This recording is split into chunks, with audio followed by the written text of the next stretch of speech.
President Buhari orders security chiefs to deal with all threats to Nigeria's stability and unity.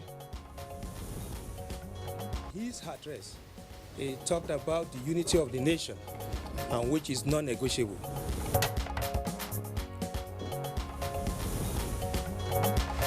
Kwara State government confirms case of Lassa fever.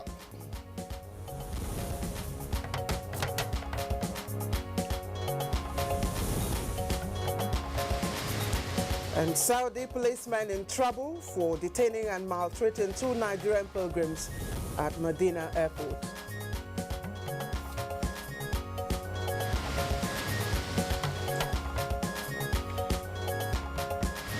On Good Morning Nigeria today, we'll discuss the challenges of recovering Nigeria's stolen assets.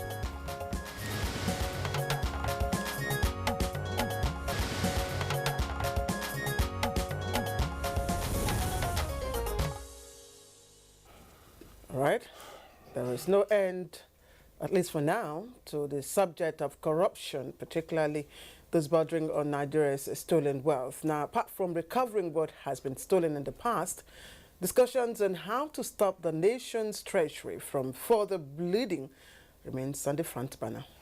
Quite rightly so, Claire. Now, you'll also recall that a report by Chatham House estimated that some $480 billion might have been stolen from Nigeria from independence up until the year 2004. Now, one can only imagine what such mind-boggling amount could have done to the nation's infrastructure as well as to the welfare of the citizens. Indeed, Kingsley, of course, as we talk about Nigeria's stolen wealth, it is also important to remember the saying, an old saying, that it is easy to destroy but difficult to rebuild. Now, in other words, what has transpired over the years that's regarding the looting of Nigeria's commonwealth is a situation where it seems easy to steal the funds, but much more difficult to trace and recover them. Now, whether at home or abroad, the challenge of recovering Nigeria's stolen assets that have been traced, identified, and located remains a Herculean task, particularly those stashed abroad. Now, take, for instance, the chase after the much talked about Abuja loot, which has been on now for almost 20 years without closure. And indeed, early this year, the Socio-Economic Rights and Accountability Project, that SERAP, of course, a non-for-profit organization, wrote an open letter to the U.S. President Donald Trump, urging his administration to intervene and release to Nigeria about $500 million said to be proceeds of corruption traced to a former Nigerian head of state, General Sani Abacha. Now, of course, the challenge of recovering assets that have been stashed abroad by looters explains, of course, why it's such a big deal for Nigeria at the moment, which has been bled, as we know, since independence, but more particularly in recent decades. Now, the age-long challenges in tracing, seizure and forfeiture, as well as return of Nigerian assets, it's made even more challenging, if you like, by the fact that there usually is very stringent conditions attached by the host countries, where these assets have been lodged. Plus the fact that the uncooperative attitude of the countries in possession of the stolen funds hasn't quite been of help for us in Nigeria. And of course, at various times, government officials, including President Muhammadu Buhari, have obviously expressed frustration with regard to the slow processes in recovering the funds that have been stashed abroad. Of course, Kingsley, we're talking about funds stashed abroad. We also have those stashed here in the country. That's right. Which also needs to be recovered. And indeed, SERAP, some time ago, also wrote to the present administration, urging it to adopt revolutionary measures, of course, by seeking assistance from the international, crimes, ICC, rather. But Claire, part of the challenge is at home, it's a lot easier because the assets are within jurisdiction, as it were. You don't have to follow the legal process, and part of the complaints that we have had in the past had to do with the frustrations that the government or the state would normally encounter in seeking to prove that those assets were the process, really, of criminal activities. we've seen a lot of trial in the media, and of course we've also seen in recent times as well temporary assets forfeiture. Whether those ones would then materialize into full and final forfeiture becomes, you know, a different proposition. But this is not new. Well, I mean, we saw what happened when the Second Republic collapsed. You know, where there were a number of persons, you know, whose properties were seized. We also saw that when it happened in 1975, following the fall of the overthrow, rather, of the regime of General Yakubu Gowon. And indeed, Kingsley, you also know that there have been, you know, eyebrows have also been raised concerning the processes of discoveries. A lot of people have asked questions, you know, either to the, you know, transparency of the process, and of course whether these discoveries are actually, you know, existed. Of course, that is why we're beaming our searchlight on the processes of recovering Nigeria's looted funds, both at home and of course abroad, on Good Morning Nigeria today. Now the question is, now this administration is bent on recovering looted funds. Now, are there laid down strategies, processes, legal frameworks by which this can be achieved? Kingsley, am I right? Well, yeah, these are some of the issues that we're dealing with on the home front. Once again, we are seeing what the agencies are doing, in particular the EFCC and to an extent the ICPC. What they've been doing is seeking to prosecute persons who are alleged to have stolen funds. The much more challenging aspect has to do with the funds that are abroad, you know, either in countries that, you know, are obviously on the map, or others that have been regarded as safe havens for, you know, where all kinds of persons from around the world go to keep their wealth, as it is said. And in this case, for us in Nigeria, these are wealths arising from questionable sources. All right, I'm Claire Delabu Abdul Razak, and we thank you once again for joining us. Always a pleasure to have you with us on this program. It's, of course, reaching you live from Africa's largest TV network, talking about the NTA. I'm Kingsley Osadolo. I join my colleague Clay, and also welcome you to today's edition of the program, and because of which we have our regular companion segments. In the meantime, we join our colleague right here with us in the studios for the morning news. Hi, Laure Bala Hassan. I don't know why she's... Hi, Kingsley. Hi, Claire. Good morning and welcome to the news. President Muhammadu Buhari has given marching orders to the nation's security and intelligence agencies to do whatever it takes towards effectively securing the country and preserving her unity, stability and corporate existence. State House correspondent Adam Sambu reports that the president's order was handed down as a strategic meeting on national security with the top brass of Nigeria's security apparatus. Were treated one after the other, ranging from the terrorism to kidnapping to herdsmen farmers to the IPOP issue. All were treated, and comments were made as to what and to do as to those issues. I must say that in his address, he talked about the unity of the nation, and which is non-negotiable, and the military has been fully instructed to ensure that that directive is carried out to the letter. He also directed that we must ensure that the life and property of the citizens are protected, and we must make sure that we'll secure the nation, and also their troops that are outside carry out their job effectively. And still talking security, the Nigeria Police Force says it will ensure there is no safe haven for perpetrators of criminal activities, especially on major highways across the country. This is coming on the heels of another breakthrough in fighting crime in its Operation Absolute Sanity. Olajide Bello reports that 26 suspects were paraded at the divisional headquarters of Gurara local government area of Niger State. Fulfillment of the promise of the Inspector General of Police to Nigeria to ensure that every state, every road, every highway across the country is safe for Nigerians, for everybody to be able to travel to their place of abode and come back safely. If some are there again, we pray so that they will enter into their hand, so that everybody will sleep well. Vice President Yemi Osinbajo has advised financial institutions to invest more towards the development of the West African sub-region and its people, while declaring open the 15th annual meeting of the Board of Governors of the ECOWAS Bank for Investment and Development in Abuja. The Vice President said the bank could do more by mobilizing resources for the funding of economic diversification initiatives.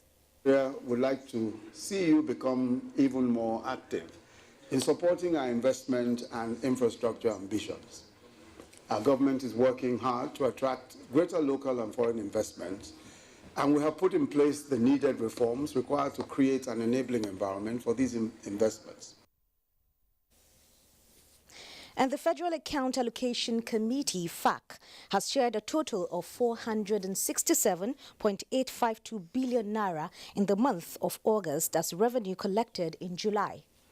Despite an increase in the average price of crude, funds available for distribution declined by 183.3 billion naira against the preceding month. Permanent Secretary, Ministry of Finance, Dr. Mahmoud Isa Duse, who confirmed the amount, declared that it represents the second highest amount shared this year.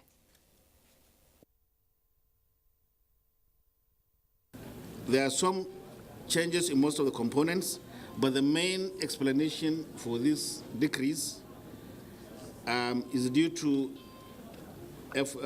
collection from FRS. The figure for FRS last month paid in 284.8 billion into the Federation account, compared to a figure of 90.342 billion paid in this month. So adding all these sources together, we have a total distributable amount for the month of 467.852 billion, which compares adversely to the 652.229 billion distributed last month.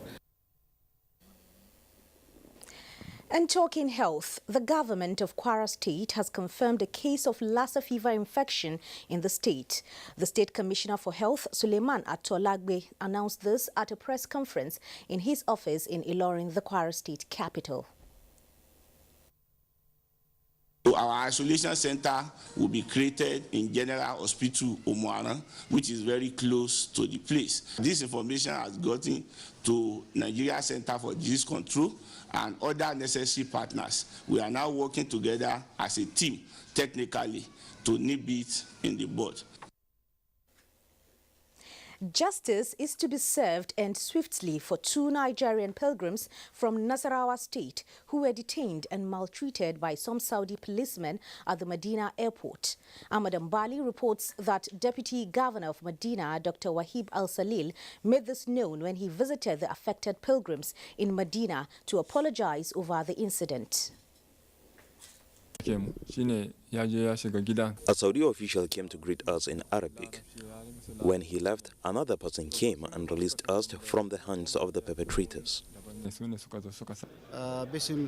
We are here to once again express our apology to you for what has happened and to assure you that the kingdom will never allow such a thing to happen, and that the needed services and responsibilities on behalf of the kingdom shall continue to be upheld, and that to also inform you that all pilgrims are in our hearts. We really appreciate the actions taken by the Saudi authorities in order to bring those people to book.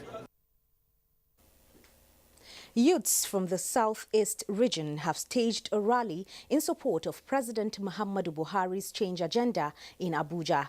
The youths said the effort to develop the country, particularly the southeast region, by the present administration has attracted their support.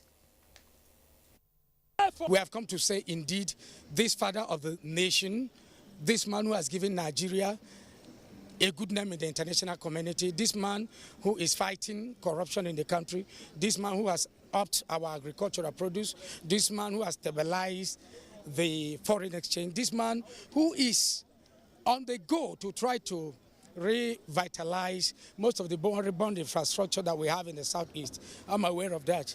The southeast road was bad, very bad. That most times, even if I go home, I had to use some routes, community routes, to get to Aba. The administration of Muhammadu Buhari has set in motion the fixing of that road. And the works are being done. Not only works, quality work, they are expanding the road. And that's the news for now. Good Morning Nigeria continues with Claire and Kingsley after the break. Good morning. If you hear a bomb explosion or gunshots of an active shooter, that might be a terror attack. At such times, always remember 3 action words: run, hide, report. Don't try to run towards the terror scene to save the situation, because there might be a second bomb blast or another attack. Run far away and take cover. Make sure you are safe first. Yes, it is in our nature to sympathize over the hurt, but remember, only trained personnel can help in such situations. When in a secured environment, promptly call relevant authorities and help will come. For anonymous reporting, call 09630-3250-5 or 0813-2222-106. If you see something, say something. Nigeria unite against terrorism. This message is brought to you by the Federal Ministry of Information and Culture. Achievers always believe in 100%. Breakfast isn't complete without Chivita 100% fruit juice, made from real natural fruits with no added sugar. So to be at your best, start every day the Chivita 100% way. With 100% quality, 100% commitment, 100% goodness, 100% achievement. Start your day the Chivita 100% way. Get high on books, not drugs. Only those who hate themselves fill their bodies with smoke, drugs, and harmful substances. He broke my heart. These days, when young lady or young man has emotional upheavals, he or she abuses cough syrup with codeine, some sniff glue, sewage, even petrol. I'm already finished. Just let me finish myself completely. Alas, where is our tomorrow headed?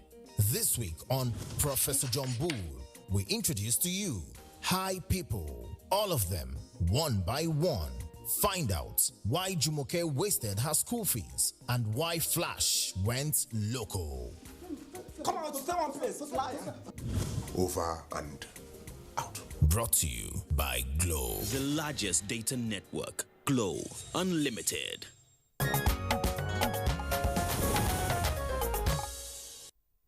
Right, thank you for joining us. You're watching Good Morning Nigeria live here on the NTA. Time to talk business. And the NNPC is to embark on automated direct sale and purchase scheme. And that's at it raises alarm on international crude oil fraud. Also in the package, federal government enters into global partnership on tax evasion and avoidance. Amina Noshim is on Business News. The Nigerian National Petroleum Corporation, NNPC, has raised the red flag on activities of conmen who specialize in circulating phantom letters of crude oil allocation with the intent of defrauding unsuspecting would-be buyers and members of the public.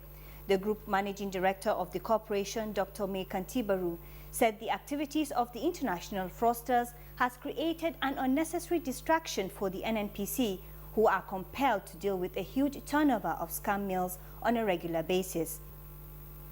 In the meantime, the Director General of the Abuja Chamber of Commerce and Industry, Chujoke Ekechukwu, has called on small and medium-scale enterprises to take full advantage of loans meant for them in commercial banks.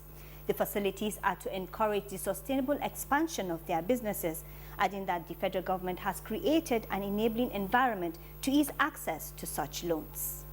The SMEs have enjoyed the best period in this government because there have been so many options given to them.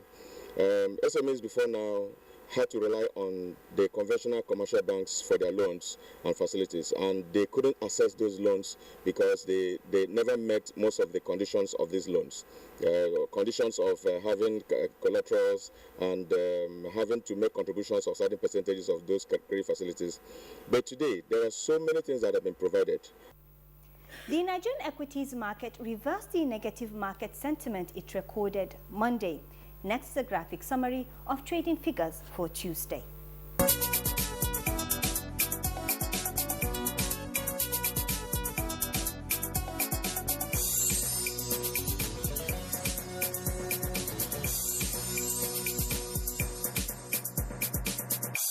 The federal government has signed 2 multilateral instruments aimed at tackling tax avoidance and evasion. They are the Multilateral Convention to implement tax treaty-related measures to prevent base and erosion and profit shifting, and the Common Reporting Standard (CRS) Multilateral Competent Authority Agreement. In a statement, the FIRS says the agreement signed with the OECD Center for Tax Policy and Administration as the 71st jurisdiction to sign the MLI and the 94th jurisdiction to join the CRS and MCAA.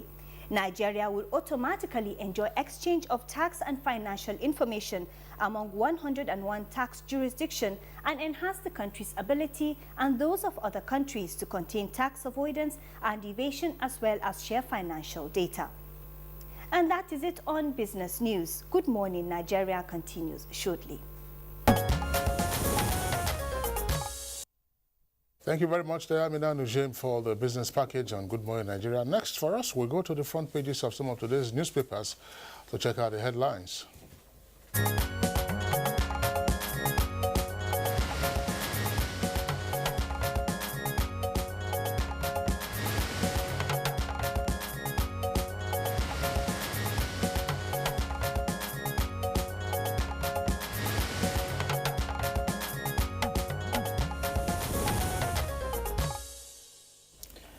Baya Toyobi, our reviewer, is here with us as usual for the midweek review of newspapers. Baya, good morning and welcome to the program. Thank you, Kinsley. Good morning. Good morning, Claire. Good morning, Bayo. Good morning, Nigeria. All right, the lead story that we have on the front pages of the papers, it has to do with security matters, and one of the issues there has also to do with the president's meeting yesterday with the country's service chiefs and other securocrats. Let's begin by taking a look at the Nigerian Tribune. Nigerian Tribune has it as its lead story, a double-decker headline. Buhari orders service chiefs to tackle all security threats.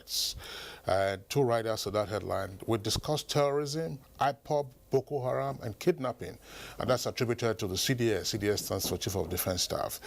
Appointments. Buhari said to rectify Southeast marginalization. That's according to the presidency, and details of the story can be found on pages 4 and 8 inside. Now, the photograph there on the front page of the Tribune shows some of the service chiefs as well as securocrats who were present at the meeting with President Muhammadu Buhari yesterday. Now, the second list story also on the front page has to do with the villa.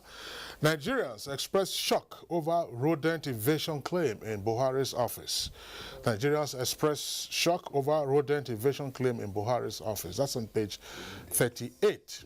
Now, also there on the front page is a story saying JAMB fixes 120 cutoff marks for varsities and 100 for polytechnics. And then you have a rider there that indicates that well over 500,000 candidates scored above 200 in the UTME. So JAMB fixes 120 cutoff mark for varsities and 100 for polytechnics. El Rufai and deputy lead pro-Buhari rally in Kaduna. That's on page 8. And sadly, pregnant woman, mother and 2 children die in Edo auto crash. And just above the lead story and below the nameplate of Nigerian Tribune, there's a headline there that talks about Boko Haram bombings by children this year 4-fold higher than in 2016. And that's according to UNICEF details on page 5. That's very worrisome. Okay, let's quickly take a look at the This Day newspaper, and the story is trending on the front page. Now, let's begin with the lead story. Buhari orders service chiefs to end insecurity nationwide. And it comes with a rider. Boko Haram, IPOB headsmen, criminals targeted. Again, Buhari orders service chiefs to end insecurity nationwide. That's the lead story. But just a little above that story. Again, court orders temporary forfeiture of 56 properties linked to Alison Madueke. You can find the details of that on page 9. And just atop the nameplate, you find the story. NBS, Nigeria recorded $1.8 billion capital importation in second quarter. And it comes to the rider. FDI, that's foreign direct investment, increased by 30% over previous quarter. Then Emefiele explains limits of monetary policy during a recession. That's the outlook of this day newspaper. We now bring in Bayo. Yes, with the report from the National Bureau of Statistics, it indicated that foreign direct investment in Nigeria has increased, and compared with the same time last year, 2016, there's been an increase of about 43.6%. This year alone, about $1.79 billion dollars worth of capital have been imported by the end of June, and this is $884.1 million more than what was imported at the end of March. That is a positive impetus for the economy. Also in Cross River State, Chinese exploring geologists have discovered series of solid minerals in a local government that is known as Yukuru local government, particularly in the forest known as Kokune Forest. Among them are uranium, and which is very vital for nuclear, as well as iron ore. You will recall that Nigeria's strive for iron and steel with Ajokuta Steel had a lot of challenges because the iron ore was only from Itakpe, and the coal from Enugu was said not to be coking coal, and so there was need to import coking coal and more iron ore to cope with it. Now we have it in commercial quantity in Cross River State. Now talking about the security directives that has dominated all the headlines, the Commander-in-Chief has given marching orders, and he says, end all threats to national security and protect Nigeria's unity. This was a sequel to the meeting of the National Security Council with the Commander-in-Chief. The Chief of Defense Staff, General Abayomi Olonishakin, briefed State House correspondents, and he said they looked at all threats one by one, and after which the Commander-in-Chief gave instructions. Tackle all threats, terrorism, kidnapping, herdsmen, farmers clash, and even separatism. And he says specifically that all these are to be treated as directed by the Commander-in-Chief. It may be recalled that the acting president, as he then was, for 2 weeks in the month of July, convened meeting with leaders across the country to douse tension. That was the carrot. Now it is time for the stick. The Joint Admission and Matriculations Board has provided cutoff marks. Kingsley read that of university for 120, Polytechnics 100, colleges of education is also 100, while the National Innovative Enterprise is 110. So far, JAMB will not be involved with the admission directly, but has a central admission processing system that will help the universities. 1.7 million students sat for the JAMB exam this year. 569,395 scored above 200, and 160 of them, about 23.8%, scored below 160. Well, just a bit concerned. I mean, if the meeting yesterday had the Minister of Education, Vice Chancellors, and other stakeholders who were present, where they discussed and then agreed on the cutoff mark, 120 for universities. I've been asking the question, I don't know, how many papers do they write these days in JAMB? So 4? If it is 4, it means that you have to score 30 marks, 30 over 100 in each of them. That's flat 30. Assuming it is even 3 papers, that's 30 40. over 100? That's what it means. Yeah, that's what it means. That's what it means. If you're taking four subjects, yes. But again, Kingsley and Bayo, for 100, it means you are scoring 25. That's an what does it really grade. tell us about our educational level? Because in the past, it used to be about 200, yes. then it was 180, and then it's now 120. Last year it was 180. Now my guess is that this is just speculative, if you like, educated guess. Yes. That universities then have to set their own cutoff marks. And you find some of the first generation universities will tell you minimum 200. Before you don't have access to write their post-UME. I'm not too sure whether that will apply this time around. It will. Because the JAMB has said it will not interfere with the universities. And there is indication that there will be no post-UT exam this time around. So let's see how... I think let's not go there, but this might be a good subject for conversation. I know that, of course, it might be considered, Kingsley, just on a larger, from a larger perspective, really. Because it's an important issue yes, that ought to be raised. But all it goes to show is that the standards are dropping because you had the score was 23.8% score below 100. That's exactly what Kingsley is saying. Yeah, that's right. If you that is a failure. Yeah, that's right. I don't think they even thought it's a pass grade now. There was a time the AUC revised it and said because they wanted to avoid, awarding third-class honors degrees, you needed to now up it and so on and so forth. But they have agreed on this. Let's see how it plays out. Last year it was 180, this year it's 120, and then we'll see how it goes. The other story, Bio, that we also read, that's to say rodents destroyed cables, furniture, and air conditioner in the president's office. I mean, the simple question to ask is who is responsible for sanitation in the villa?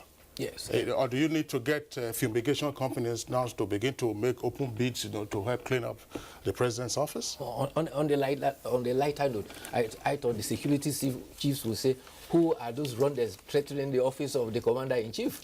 It's unheard of, actually. Yeah, we actually heard in the past, in the recent past, of hyenas and jackals. Now we're hearing of rodents and roaches.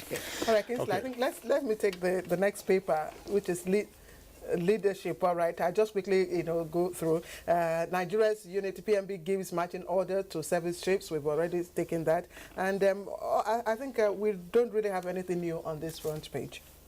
Yeah. All right. So that's the much that we have. We have a New Telegraph newspaper still as its lead story. It's talking about UNICEF saying Boko Haram used the 3 children as human bombs, and then of course having a number of riders. Yes, they have a breakdown. 55 of them were girls, 24 boys, and even including one baby. And the bombing has gone on, the ascendancy. In fact, it's increased in 2017 than it was in 2016. The other human interest story I wanted to draw attention is that a woman gets court order to divorce one of 2 husbands. A middle-aged woman was in the customary court, and she had had a baby for a man. 2 years later, he had another baby for another man. Subsequently, she had 2 babies for 2 of the men. Eventually, the 2 men met at her house, and a fight ensued. They ended up in court, and the court approved her divorce of one of the men. However, the first man who had a baby for is to have custody of the first baby and provide 3,500 as upkeep allowance for the second baby. Where did that happen? That happened in Ibadan. All right, Bayo Atoyebe, that's the much that we can take. Thank you for being with us. We'll see you again tomorrow. Tomorrow is another day. Okay, all right, it's Good Morning Nigeria. Let's take a short break now. When we return, of course, we'll take our discussion segment.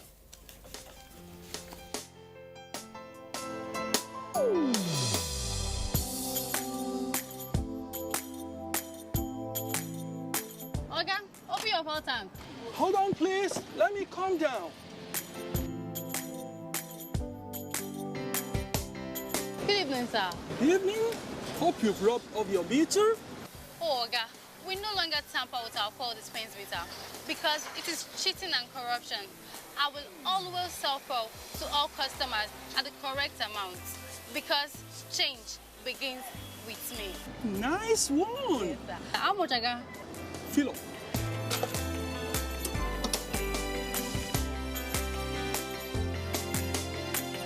This message is brought to you by the National Orientation Agency in conjunction with the Federal Ministry of Information and Culture.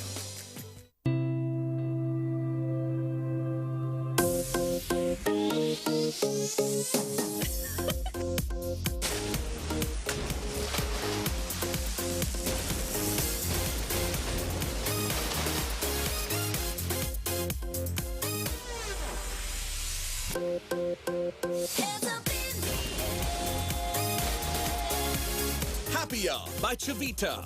Burst of refreshment. House of Chi.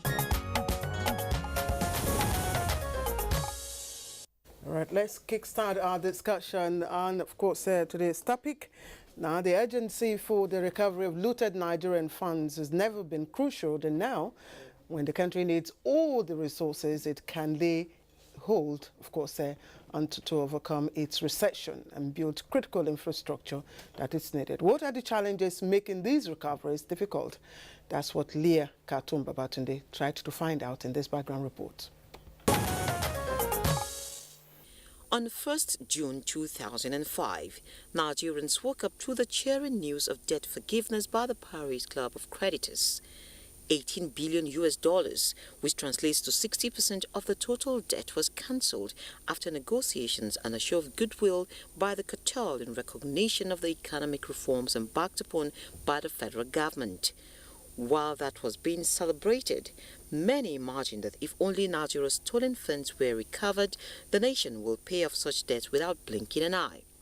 Figures show that up to about $480 billion might have been stolen from Nigeria between 1960 and 2004, a manifestation of the effect of corruption that remains a major setback to national development.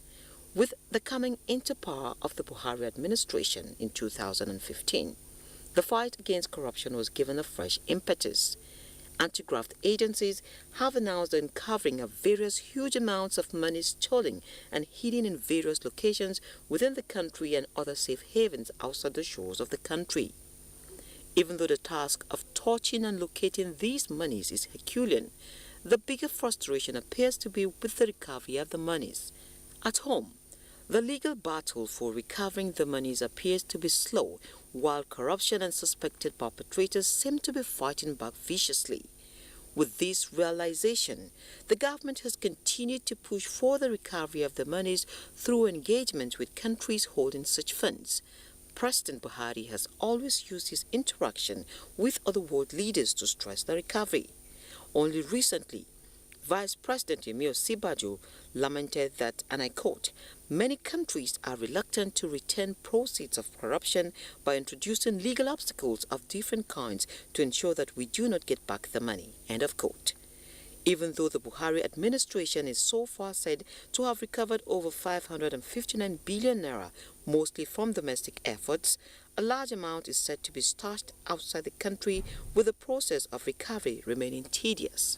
What are the key institutions that can make this possible? Are there experts that should be assigned this task?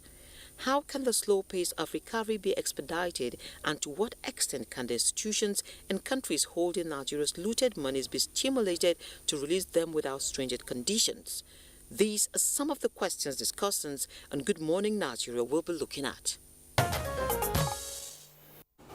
All right, thank you very much, Leah Katumba-Batunde, for that background report. We have guests with us in the studios to begin discussing this subject matter. First, we'd like to welcome, at this time, the Senior Advocate of Nigeria, Mr. Bashir John, is right here with us in the studios. Senior Advocate John, it's our pleasure that you're with us. Thank you very much. Okay. And then we also have with us in the studios Professor Sadiq Rada, is a member of the Presidential Advisory Committee on Anti-Corruption. Professor Rada, pleasure that you're with us for the program. And of course, we have Kingsley, Mr. Anwar Musa Rafsanjani, is Executive Director, Civil Society Legislative Advocacy Center, that's CISLAC, of course, based here in Abuja. We'd like to thank you, Madam Rafsanjani. Okay, does Nigeria at the moment have a holistic picture of these assets that have been looted and where they are located? Let's begin with Professor Rada. Well, thank you very much for this opportunity. Let me begin by saying that the issue of assets recovery is a very serious matter in Nigeria. And when this government came on board, one of the things to be done regarding fighting corruption is not only to recover the assets, but to ensure that they are properly managed. Evidence has shown that a lot of assets are scattered all over the country by looters, and therefore tracing them and making sure that they are confiscated under the law is very important. And in this regard, we can say a lot of progress has been made, but a lot of work has to be done. If you look at available acts we have in the country regarding how to go about confiscating assets, there are a lot of frameworks to be used. But it's not enough to confiscate the asset.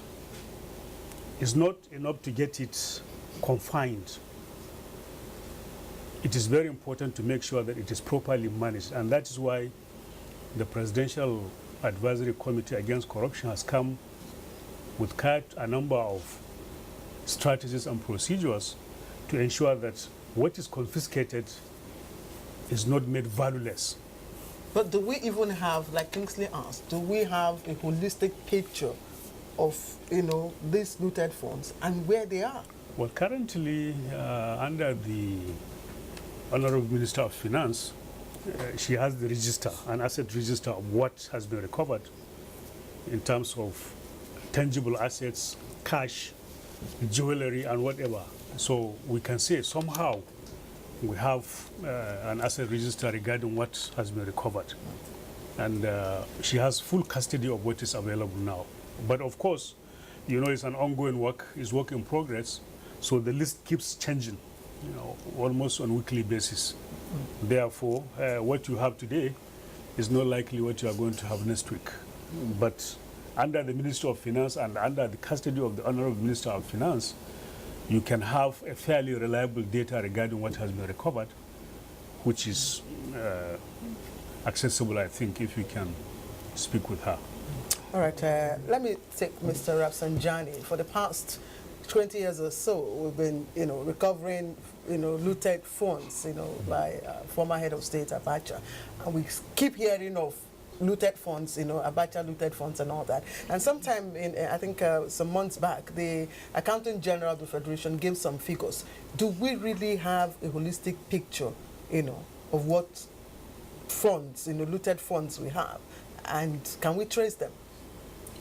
Well, first and foremost, as a nation, we have not yet established a specialized unit that will be dedicated solely to dealing with the issue of recovery of looted funds or properties in the country. And because of the absence of this, specialized unit, you discover that the past government had actually, recovered a lot of, properties and money, but looted again. I remember, on the Abacha loot, the civil society, even though we are not officially included in the process of helping to recover this money, but we play a key role by, working with our counterparts in the Swiss NGO to, actually help and aid the process of returning back the money. When the money came back, because the money was not spent transparently, because the money was not used judiciously for the benefit of the Nigerian people, the money got looted again. Now this time around, when this present government came to say that, okay, they want to make sure that they recover the money that has been looted, we strongly, recommend to the government that before you do that, first and foremost, you must establish a unit, dedicated unit that might be situated maybe within the Central Bank of Nigeria, where people can actually have, accurate information on how much you have actually recovered. And not only that, this money must also, be put back, to social sector financing, like financing of health, education, and water, because these are areas that Nigerians suffer, a lot from the looters who have looted the money, from them. The second aspect, has to do with the fact that the process, like I said, is not inclusive of, civil society, who are also playing key role both internationally and locally. For example, we have been working on the beneficial ownership, helping government to identify some of these looted funds, both in Nigeria and outside Nigeria, working with credible organizations that we can provide to the government. But because of the inability of this, regulatory framework that will include civil society to participate effectively in a transparent manner, we have not been able to take the advantage and the benefit of this, consultancy work that's or free service, to the nation that the civil society offers. Because, like I said, both in the Europe, America, Africa, and Nigeria, we have a lot of information, on some of these assets that Nigeria can actually get. The other thing has to do also with the fact that, look, when you recover this money, we insist that you must set up what we call a trust fund, a dedicated, like what you have, like a PTF, where Nigerians can actually see what you have done with the money. Because the last money that was recovered under the previous regime actually, got looted. We participated in, monitoring of what they claim to have used the money, and we discovered that actually this money was actually misappropriated or looted or disappeared. This time around, we are insisting that government must set up a dedicated, specialized unit that Nigerians can be able to say, yes, the money recovered from the looters actually, yielded result in terms of transforming our educational sector that is poorly funded, health sector that has also been bastardized and poorly funded, and even water, because Nigerians have no access to water, especially when you go outside the cities, So we want to see this money actually being utilized for the benefit of the Nigerian people. And civil society organizations, through their network across the world, have credible information and link, that can help government, to do this. You do not need to hire the services of all these lawyers that are just collecting money, with due respect. Though I know, he is not part of those money-making lawyers, But I think, government should really be more serious about working with those credible civil society groups in Nigeria and outside Nigeria that can help trace these funds, and even participate in bilateral Let's take it process. one step at a time, because you're not going to, what government can do. Kingsley, I don't know if you want well, that's right. I mean, the question to ask the learned senior advocate is, look, how easy or difficult is it to trace monies, particularly those that have been stashed abroad? Thank you very much. It's very difficult to trace money. And, the Minister of Finance some time ago said, it is very easy to loot. And of course, for God's sake, our system, the Nigerian system generally, makes it so easy for looters to loot. And that is why they have looted so terribly, tragically for that matter. And they loot, and there's capital flight, they take the money outside. You don't even know. There are some innocuous islands that we have not even had before, where they will go and hide the money. Some time ago, there is one particular island, I can't remember the name now, where the Zani was even given a diplomatic passport, to come to that country. Because the kind of money that they found in their system, they have never found it before in the entire history of that country. Traceable to her. But when news started coming from Nigeria that, allegations that she looted quite a lot of money, those people they withdrew their diplomatic passport from her. They didn't allow her to come again. So that kind of island, the money is there. There are some islands somewhere in Canada, the very cold areas of Canada, where it is not even easy for people to go and live, but you find Nigerians going to put our money there. And, so unless the government has information, and the way they can have information really is by networking with civil society groups who have on their own done some tracing. Yes. And they have information. A lot of people have information about where people are keeping money. Even those, it may surprise you to hear that some of the people who front for these looters, some of them also are willing to give information undercover. And that is why this whistleblowing policy also can be very useful. So, but quite honestly, it is extremely very difficult, to trace the looted funds to their destinations. Why do you say that it is difficult? My question is going to Professor Sadiq rather. Why would it be difficult? I'm asking the question because, yes, you say the monies are in safe havens. Are these cash deposits? Are these assets otherwise in terms of jewelry or other valuables? Or are these bank transactions? I mean, if the bank transactions, then you can have a trail. So why is it so apparently difficult? Well, frankly, there are quite a number of factors responsible for this. Firstly, there are countries that you don't have the mutual legal assistance, so that we can make it easy for a country to bring back that money. So if you don't have that kind of legal understanding with a nation, it becomes very difficult. Then secondly, remember that this kind of money is also useful to those countries where the money is stashed away. So they make it technically difficult. No, sorry, my question doesn't have to do with recovery now. I'm saying just identifying. A person is alleged to have taken away, let's say, I mean, I'm sure this is peanuts for them, $1 million. Yeah. How did that $1 million go out? Was it in cash? Was it in purchase of stocks? Was it, in purchase of jewelry? Was it by bank transfer?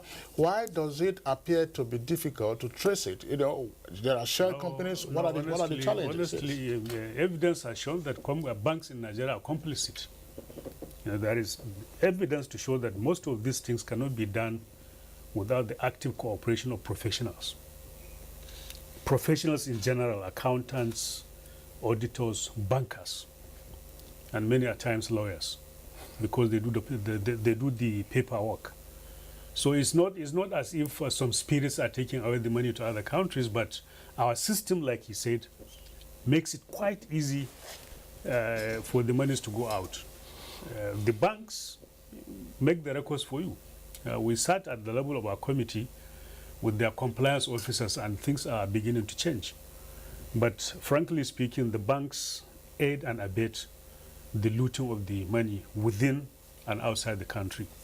And bringing it back becomes impossible or difficult because those countries have more stringent rules. Rafsanjani, what do we know about the methodology used by persons who have salted assets abroad? Well, the methodology, like he rightly mentioned, using bankers is one way. Using multinational corporation, a lot of the oil companies, they do, help, looters to take away money. Many of these international, multinational corporation in Nigeria, you find out that many of the looters, they have link with them. So they will not come and use their name to siphon this money. They go through this institutional framework that is already legal in the country to siphon this money. Construction companies are involved, oil companies are involved, the banks are involved, and other, traders, that are even invisible, are involved in this process. So they do this, to deny the country, opportunity to develop, because these are money that are meant to develop our infrastructure. These are money that are meant to develop the human, capacity of Nigerians, But because of the unpatriotic, zeal of some people, they decided to do that. If you look at the looters, most of them, even in their own local government, there's no access to road, there's no potable water, there's no electricity, there's no any healthcare system. Women are giving birth, in a very deplorable condition. Before they give birth, sometimes they're even dead. They are even dead. These are denial that they do to the Nigerian people, to even themselves. Because if you did not make the place comfortable for yourself, even you yourself, you will not be able to live, in the place. So I don't actually even understand in the first place the rationale for this. And second, what you see they loot is not something, they want to even use for themselves or their immediate family. It's something that is like a psychological sickness, because when you are stealing billions of dollars, billions of naira and pounds, what do you want to do with that money? When you go and put it in that country, they would use it to actually develop their own country, and that is why it becomes difficult for them to easily give off, because they are actually using the funds to also develop their country. And then you cannot even claim that money because they know that you have stolen the money. So if you make noise, they can easily expose you. So you don't want to be exposed that you have stolen the money. So you have to keep quiet. So you deny yourself, deny your country, and now help other countries.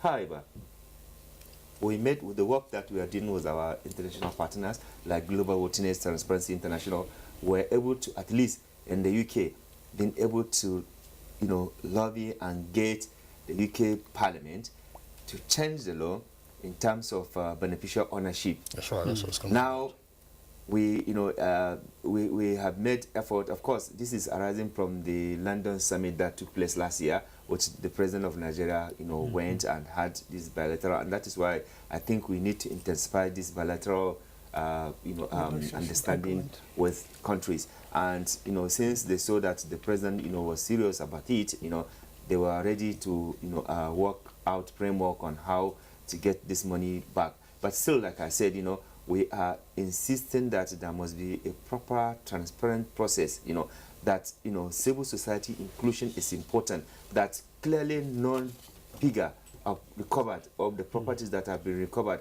let it be known by Nigerians, and let it be channeled for the benefit of Nigerians. Don't go and hide it somewhere in one budget line where people will not know or remember what has been done. Let it use it to the visible things that will really transform people's life. So I think, the looters, they are very clever. They use all the legal ways in Nigeria to get this money out. Now, because they have found out there are some lapses in our system, so it is easy to do this. During the public hearing in the National Assembly, one of the public hearing in the National Assembly, when they were having a public hearing on the electricity, one of the contractors came to the National Assembly to confess that they collected 100% payment without doing anything. Wow. All right, let me put you on hold. Let's go to Lagos.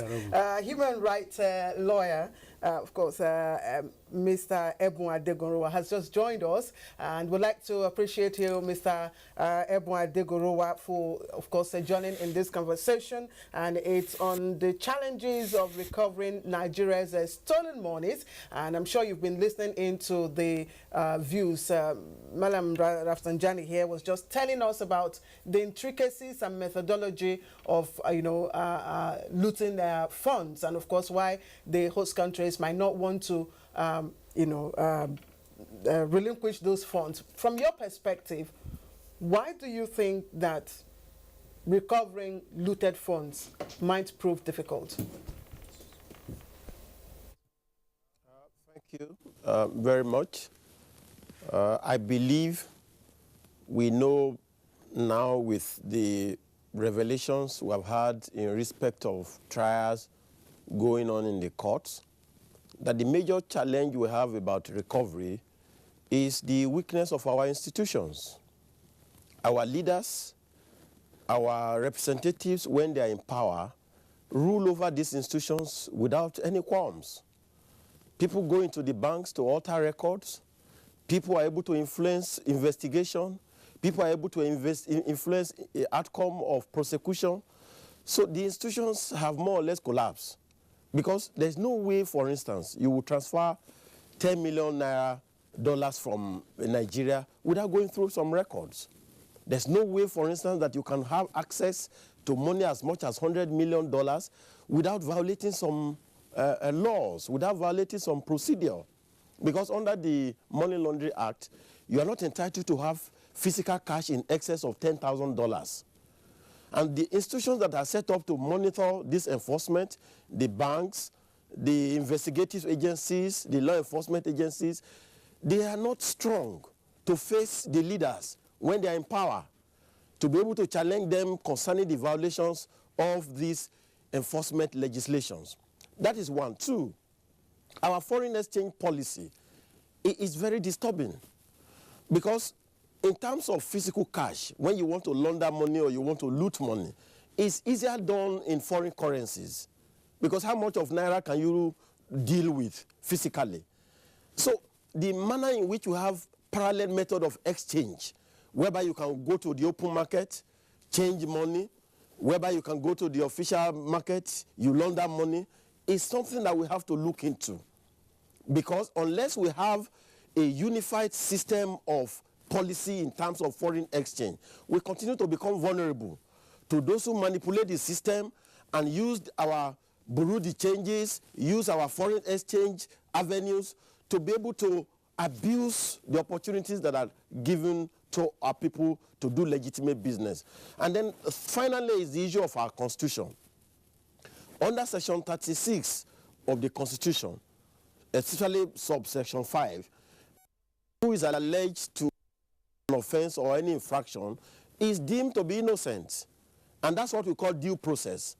So, and that's why I'm glad that since morning, our contributors, all the people who have made one contribution or the other, we have been using one particular word, alleged. Alleged.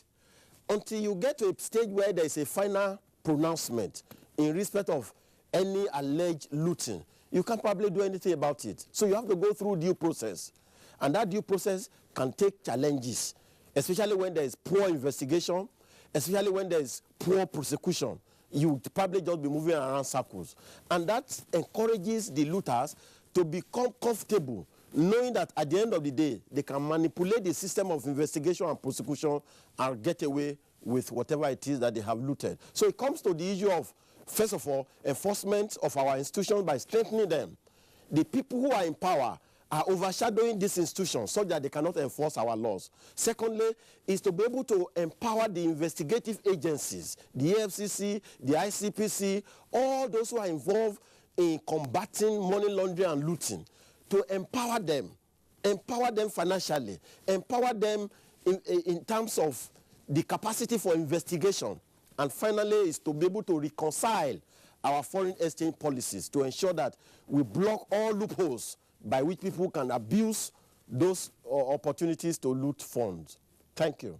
Sorry, let me also stay with you and ask. We've just talked about how difficult it is to recover looted funds, of course, basically abroad. But back home now, is it also, has looting also become highly sophisticated such that it becomes also difficult to, recover them? Yes, it is sophisticated in the sense that you can only make any discovery when the person who is involved has lost control of power. For instance, when the person is a former governor, when he's an ex-minister, or when he's an ex-inspector general of police. But so long as he's in power, he uses the influence of those power to cover his tracks. So you discover that in dealing with looting in most cases, you only have to deal with people who have vacated office, who are no longer exercising one influence or the other. Otherwise, as we speak today, this morning, looting is going on in Nigeria. Looting is going on everywhere, especially for those who are still in power. So, and for so long as they continue to manipulate political power to remain in office, you can't get their tracks. So the difficulty we have is that the people who are involved in this are so entrenched politically to be able to use that political influence to cover up the opportunity for discovery. Now, the other point we must make is that we must get our government to invest in the judiciary, because the gateway to recovery is the court. You cannot hold somebody on your own and ask him to be vomiting money. There has to be a process by which you will take him to court and get an order of court to be able to recover. Unless we strengthen the courts. I was in court yesterday when they were moving, when the EFCC was moving the application to forfeit some properties that were alleged to be traced to a particular ex-minister. And I was just sitting down there, 56 properties. The process that has brought that discovery to light can only be effective when the judiciary is empowered. Otherwise, you can imagine how many of such cases can go to such courts and how long it took for that case to be heard. And so many other investigations are piling away in several files, in several police stations. They don't see the light of the day. So we need to empower the judiciary and get the courts to become independent, to become functional, so that within a limited period of, say, 3 months, 1 month, you can commence a case and conclude it and know that you have recovered. Otherwise, we just keep making this issue of recovery media. By the time you finally get to say you have recovered is when the Supreme Court has given a declaration concerning the matter, and that may take like 10 years. So we need to empower the court to get efficient administration of justice so that the prosecution that is going on in various courts can be a deterrence to those who are in power now, because it's until they leave power before you'll be able to get to know what they have done while they were in office. All right, Mr. Ebuade Boruwa, thank you very much. We'll come back to you in the course of the conversation. Well, again, before we get into the nitty-gritty of a recovery process, whether at the municipal level or at transborder level, what Professor Sadiq Rada, a member of the Presidential Advisory Committee on Anti-Corruption, what is it that is coming to light with regard to the profile of persons, who have been involved in, shall we say, mindless looting of the treasury? I mean, we keep hearing, say, a former governor, a former minister, XYZ, who are the other conspirators? Who are the other collaborators? Well, the political class, of course. It's not only the civil servants that are engaged in looting this country, but you can say they are the enablers, or the major enablers. But frankly speaking, nearly all the elite class are involved in this matter. And if you look at the traditional institution, the military, the security operatives, the traditional institution, religious sector, nearly everybody is involved. Therefore, it's very hard to say it is only civil servants. Rather, we can say it's an elite problem. The entire elite problem that was brought about by those who are wielding power, like he said. And I believe if we want to solve this problem, it is only the elite that will tell themselves some home truth. The fact of the matter is we created this problem and we should be the ones to solve the problem. Therefore, this issue of looting the treasury, hiding it within or outside the country, cut across nearly all strata of our society. It's a matter of magnitude. The data revealed by the Bureau of Statistics simply shows that the police, judges are the highest corrupt people in Nigeria. Well, that may be true in terms of prevalence.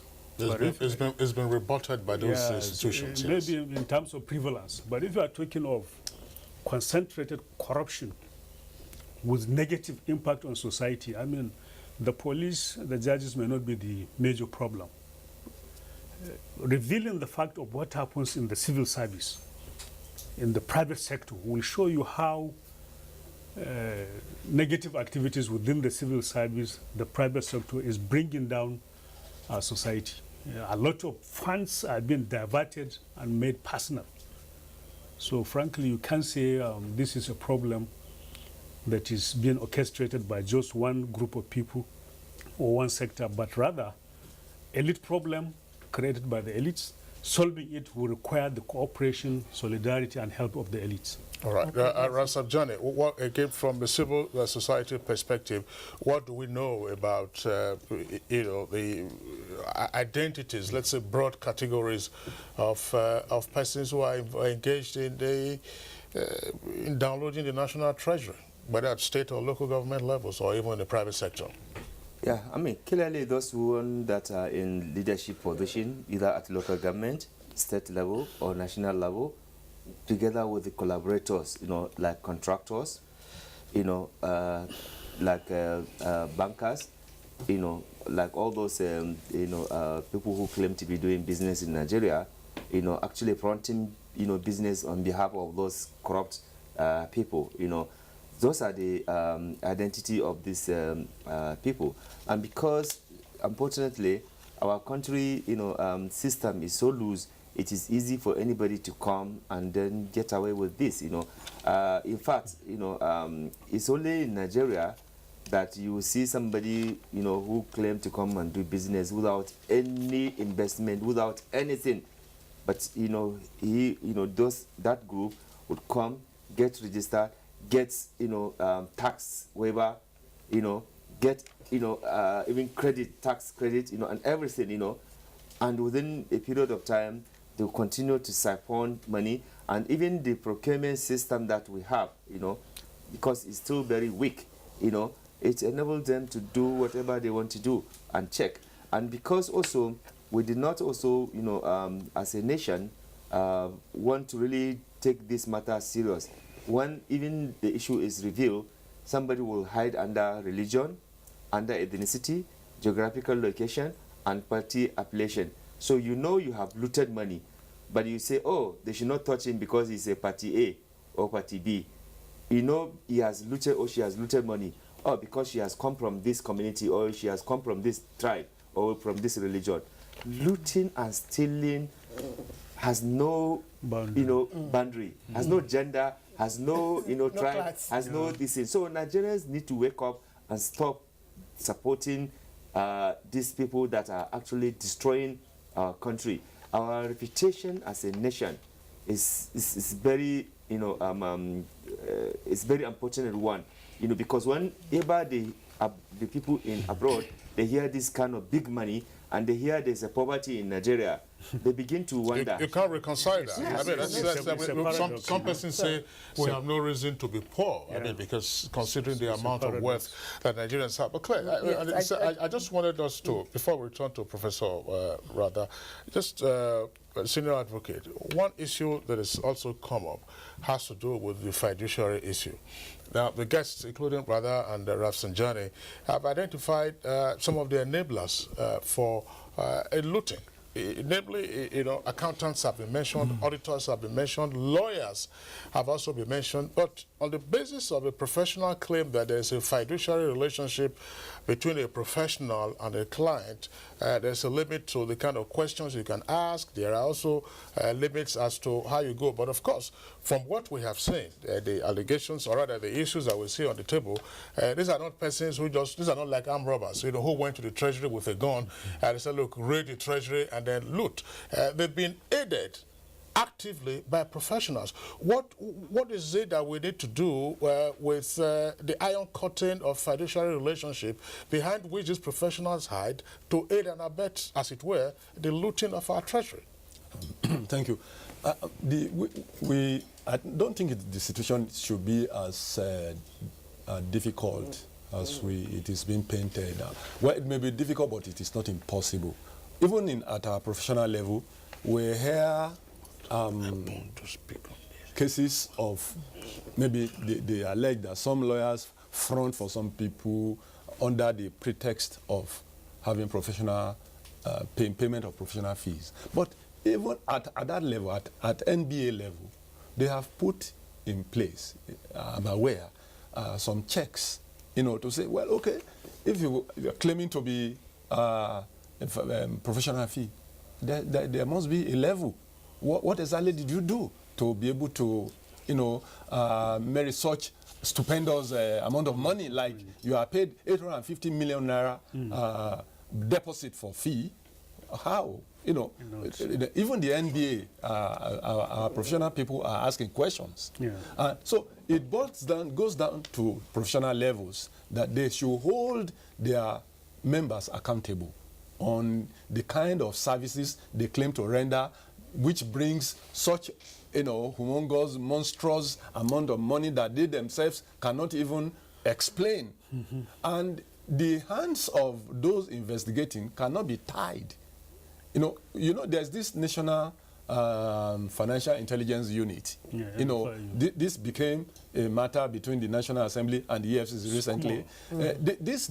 This particular unit is empowered, you know, to trace funds, whether you claim to be doing professional work or whatever work you are doing. They can trace some funds that are suspected to be proceeds of crime. Yeah. You know, and they have a lot of power in conjunction with the EFCC. So it used, maybe it was in the past. How do you even determine what proceeds, you know, of crime, you know, Thank that you. Particular. Thank you very much. But we'll put you on hold, please. Just take note of that. Just take note of that.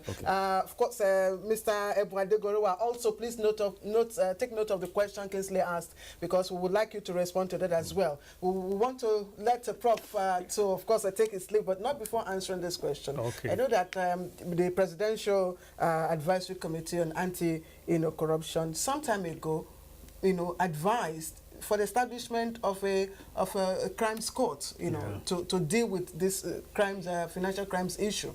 What informed that, and how would it function? Well, if you look at the magnitude of the problem, taking the cases through the normal conventional courts will pose a challenge, and as a result of that, creating something new with people that have the time, credibility, and focus to address them quickly and swiftly is very important.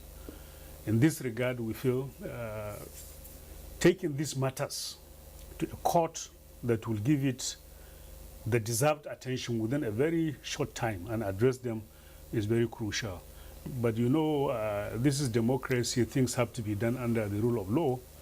Therefore, the National Assembly has to make a very useful input in that regard. And I feel is very important, is one of the ways, like Rafsanjani is saying, Nigerians need to see visible outcome of what is being done regarding the fight against corruption. And one way of doing it is to have these courts that can recover and they can even convict, so that Nigerians can visibly see the result of the fight. So would you subscribe to Mr. Rafsanjani's suggestion of setting up a specialized funds unit, you know, where these looted funds can be domiciled? Well, certainly, but under the law, before then, under the law, all properties belonging to the federal government are under the custody of the Minister of Finance. So you can get the data you want there.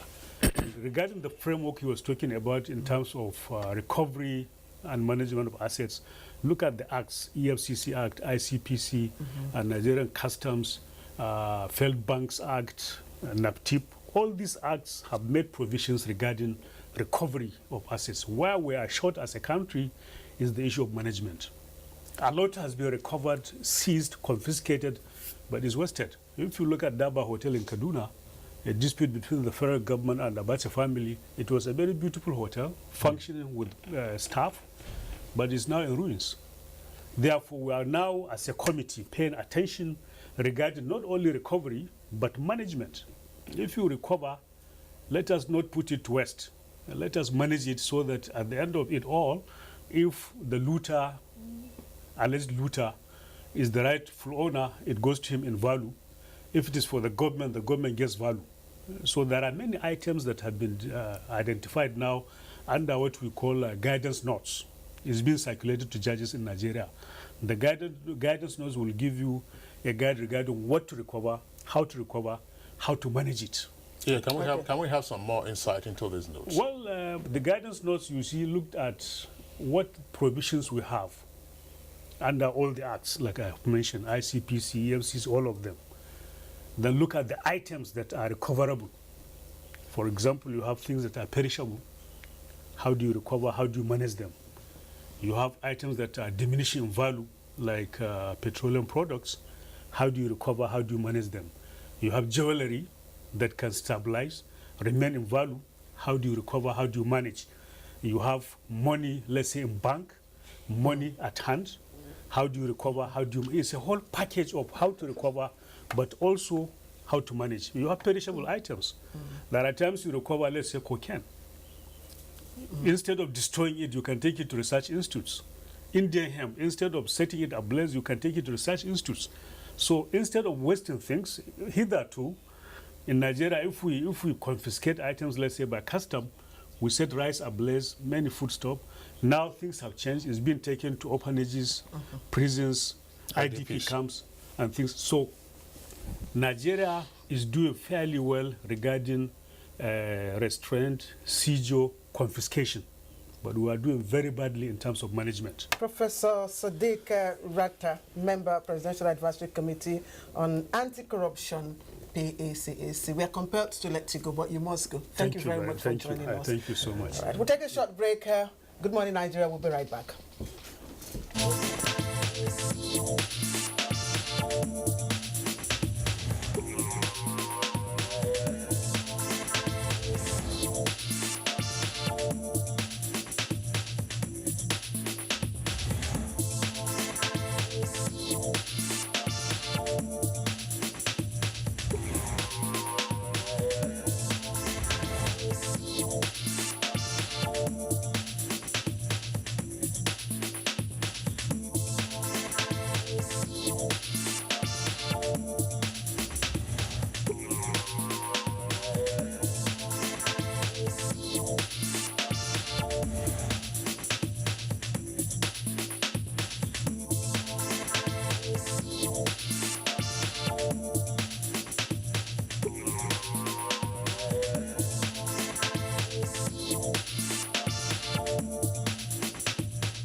All right, you're welcome back, but if you just joined us, it's still Good Morning Nigeria. We are reaching you live on the network service of the Nigerian Television Authority. Just before Professor Rather took the last question and we signed him off, there was a matter that Senior Advocate John Bashir had discussed, which has to do with the fiduciary iron curtain behind which a number of professionals, lawyers, accountants, bankers, auditors hide, to assist the principal looters of our national treasury at whatever level. That same question is also going to Ebun Adeborua, a lawyer, human rights lawyer, who is with us at Lagos Network Center. What do we need to do to melt this iron curtain of fiduciary relationship? Thank you. The policy behind the issue of fiduciary relationship is a matter of preserving confidentiality. It's not just in the legal profession or the accounting profession. It's also available in the medical profession, available even in religious organizations, by which somebody who has approached you to confide in you in respect of certain matters, you are not on your own obliged to make disclosures without his express approval. But that's as much as it goes. For the legal profession, for instance, if you do not participate in the actual activity leading to the alleged crime, you cannot be complicit. And your responsibility as a lawyer should be towards rendering purely legal services. And if it is clear that in the course of rendering that legal services, you have crossed the line, surely you can no longer maintain your professional immunity. But as long as it is a matter of rendering legal services to the client, and the payment you receive is in respect of that discharge of professional services, the professional cannot be culpable. But if you want to lift the veil, because under our rules, for instance, rules of professional conduct guiding legal profession in Nigeria, there's what we call privilege. Whatever you tell me in the course of your briefing, it is privilege. I am not entitled to disclose it. But if there is a suspicion that there is crime involved in that transaction, the law enforcement agencies are entitled to lift the veil of professional immunity if the professional is culpable in that regard. So it goes back to our law enforcement agencies. It goes back to our institutions that are responsible for detecting these anomalies. There is no way, for instance, a lawyer will receive funds from an alleged looter without passing through the banks. So he cannot on his own concede that transaction if it's already open, because money has to be wired through his account. If a counsel is involved in registering properties to a public officer, a minister, a governor, if he's involved in incorporating multiple companies for the same person, using fictitious names as directors, you are no longer performing a professional duty as a lawyer. Because surely for you to be able to register somebody as a director of a company, you should have met the person. You should know his identity. You should know his place of residence. You should know the source of income for which that company is to be registered. So if you do not take those opportunities, if you do not take those due diligence on your own, and you proceed to be registering fictitious names as directors of companies that do not exist in law, then you are no longer a counsel, you are no longer a lawyer, and you are not entitled to any protection in law to claim that it was fiduciary relationship or it is privilege. So once you cross the border of professional duty, the law enforcement agency should pounce on such professional. Otherwise, there is no way a looter will successfully take money from the banks to another bank from Nigeria overseas without the involvement of the professionals that we are talking about. So I think it's a matter of lifting the veil, sir. Well, thanks a lot, Mr. Adegborowa. Just one point again before we introduce our next guest who is with us, so that we can dispense with the issue of the fiduciary relationship. Earlier, Mr. Bashir here, senior advocate, also talked about scale of fees, where, for instance, a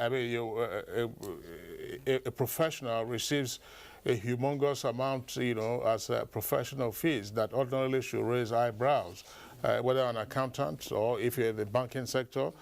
You push your marketers out there to go and rake in deposits, and they are bringing in hundreds and hundreds of millions. What do we do about this? Unreasonable, if you like, scale of fees.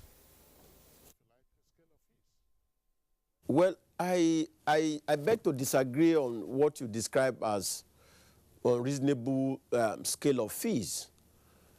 The quantum of fees to be charged by a professional should be commensurate with the services being rendered, the subject matter.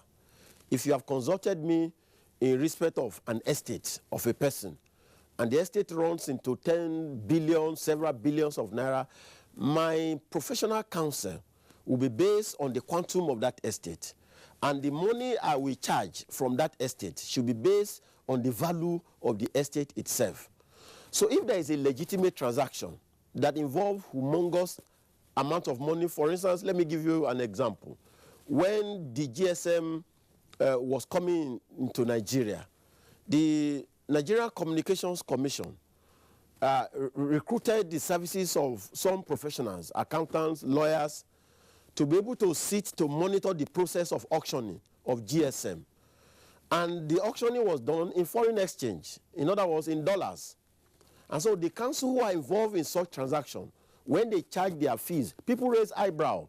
And the NCC came and rose in their defense to say, this is a legitimate transaction involving people sitting down for hours, for days, to monitor the process. So as long as the source of income is legitimate, I don't think it is proper to raise eyebrow on the amount of money charged by the professional. My own problem is when it is clear that the person whom you are dealing with, either as an individual or an institution, cannot justify reasonably the source of the transaction for which you are rendering professional advice. It's not even the issue of the quantum of the money charge. You are not entitled to receive because you cannot claim legitimate income from an illegitimate transaction. Our own challenge should be that professionals, lawyers, accountants should wash their hands like Pontius Pilate from every transaction which you reasonably suspect cannot be traced to any legitimate engagement. Once you suspect within your mind that the person standing before me as a local government chairman cannot reasonably account for why he should register a company that owns £1 billion naira, it's not even a matter of how much you charge. You shouldn't be involved in that. And if you get yourself involved in that, then the person should be treated as an accomplice along with the person who has come to render that service.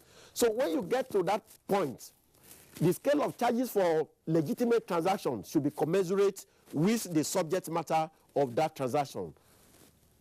Of course, Mr. Adegborowa, thank you very much. And I must say that, of course, the legal professional is not on trial here. We're looking at the process of or challenges of loot recovery in the country. And we have just been joined by Mr. Wilson Uwujere. He's the spokesperson of the Economic and Financial Crimes Commission, EFCC. We'd like to thank you very much. And I'll quickly pose the question to you. You've got some gains in the efforts to recover looted funds. You've also had your losses and all that. Is there an established framework, you know, for the process of recovering looted funds?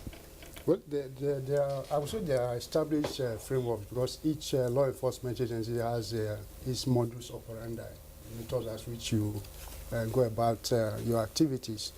Over the years, the EFCC have established a means of tracing and ensuring that loot are recovered in the country. I wouldn't come here to tell you the intricacy because that would be like revealing the secret of the trade. But we have been successful over the years in doing that. And what I can say is that you can't work in isolation to be successful in tracing looted funds. You have to work with other stakeholders, especially in law enforcement. If you are talking of within the country, you have to also network with other sister agencies to be able to do that.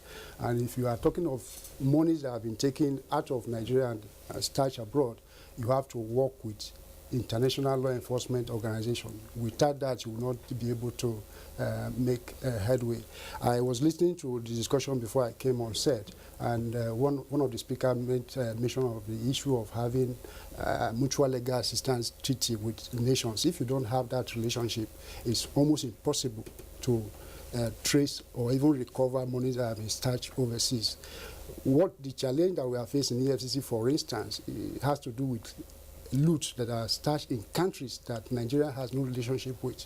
Those set of loot, you can't even retrace them. You can't even trace them, talk less of getting them back. Is the EFCC involved both with recovery, obviously prosecution of looted assets at home and abroad? And quite aside from the frustration that you encounter with countries with which Nigeria doesn't have mutual legal assistance, what else makes it more challenging for the EFCC to access these funds outside, if that is part of your remit? Yeah, what also makes it challenging is that it is not as if once you are able to trace those funds to foreign countries that they are there for you to pick.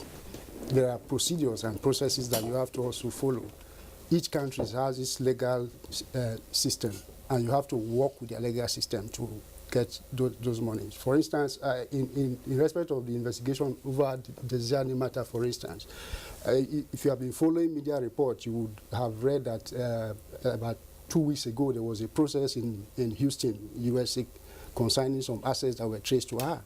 Though those assets have been located, but you cannot take control of them until you have exhausted the legal process in America, for instance, before you can access those assets. So each jurisdiction have its procedures, and you have to work within the procedures in those jurisdictions. Is it costly financially to work through that? It is costly because you have to also engage lawyers in those countries, and you pay legal fees.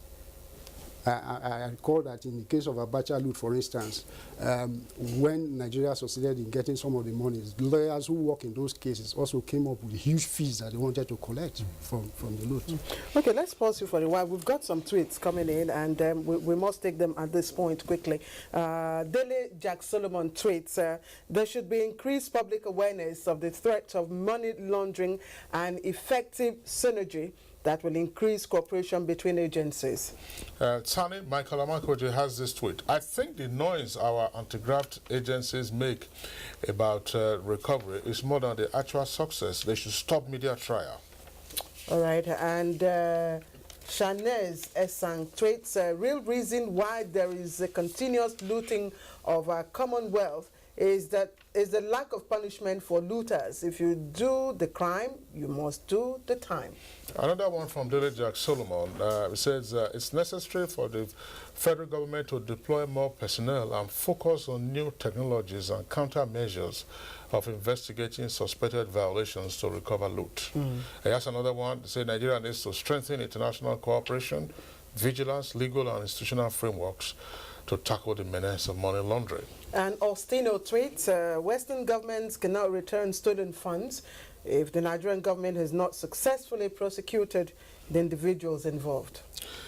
Ibrahim Tudu tweets, he says, we are confident this time around that the current arrangement by the government will work as we trust the system will not fail us.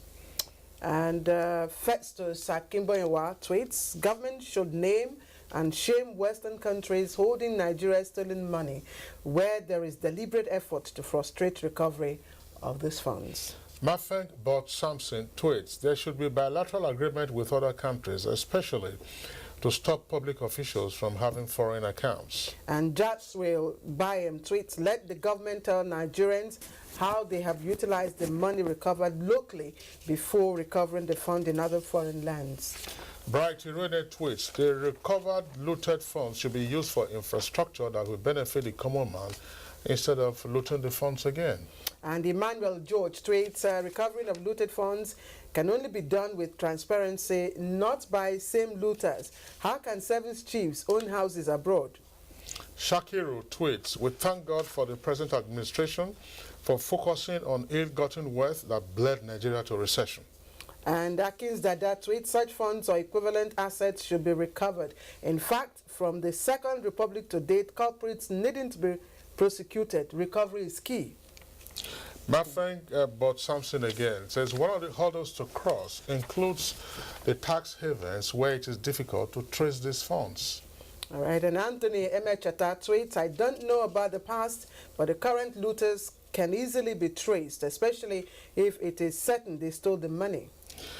Jacob Stephen Gandu tweets, recovery of looted funds. Nigerians must see the proceeds on ground.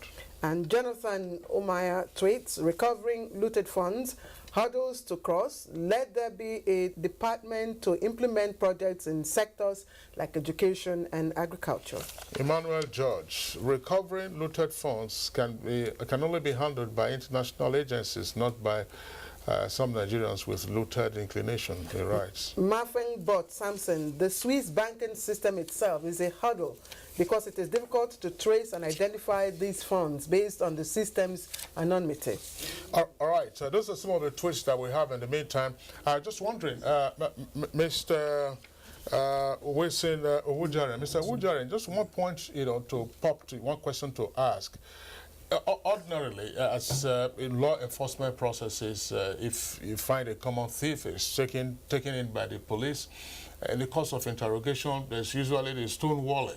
It says, no, I didn't commit this offense, and after some time, the individual begins to sing. With regard to looted funds, and as Professor Radat said before he left, this is an elite class inclination. What do we know about the psychological profile of these persons under interrogation? Do they break down easily, to disclose? Do they stonewall? Do they?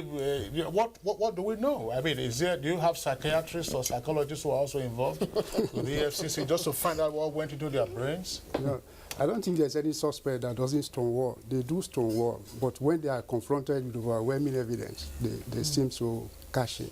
So what you need to do is to do your work, do your investigation properly before confronting them with the evidence that you have. If you have substantial evidence, there's no way they will not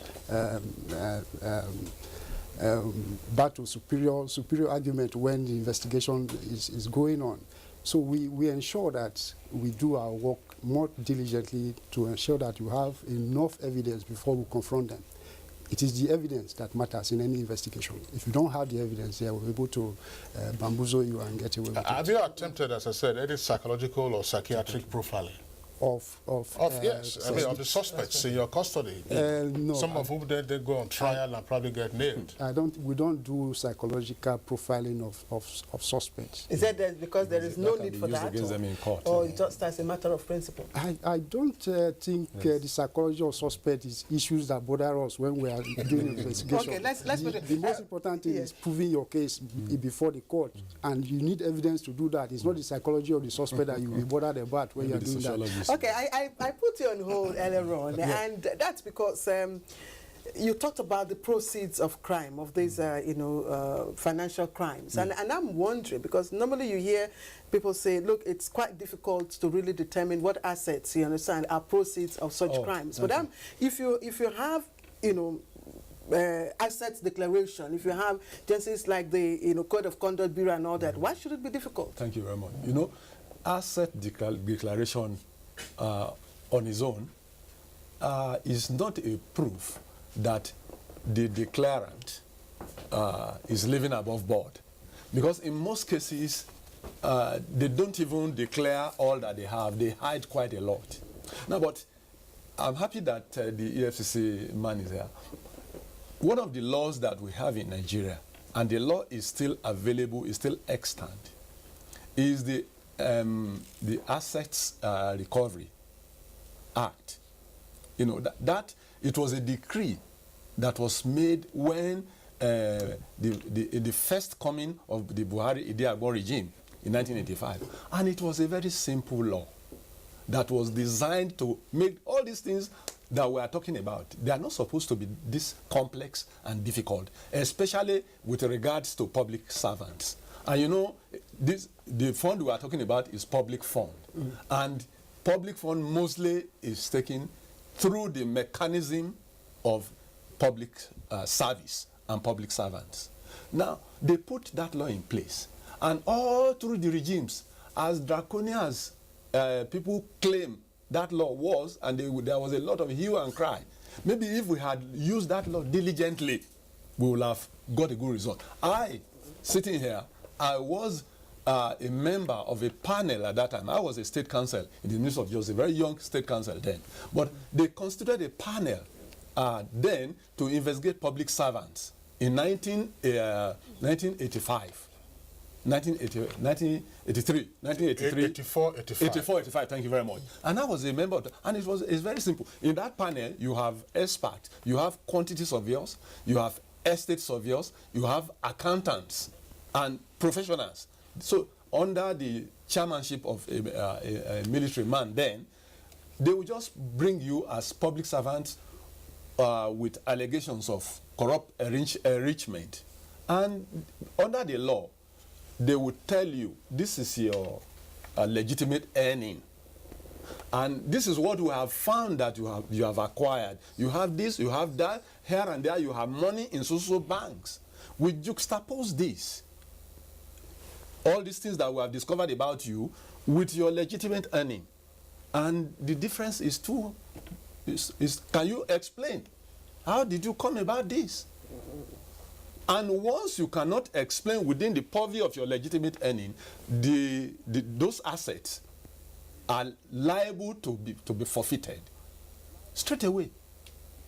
Yes, and the law is still there. In fact, recently, I think Mr. Godwin Obla, one of the personal assistants in the presidency, has now been made the chairman of a committee. A committee has now been set up, you know, to now put this law in play. I mean, to now work it out, to work on it. What's your reaction? You know, what's your reaction to this? Sorry to interject. Mr. Bashir, senior advocate. Yes.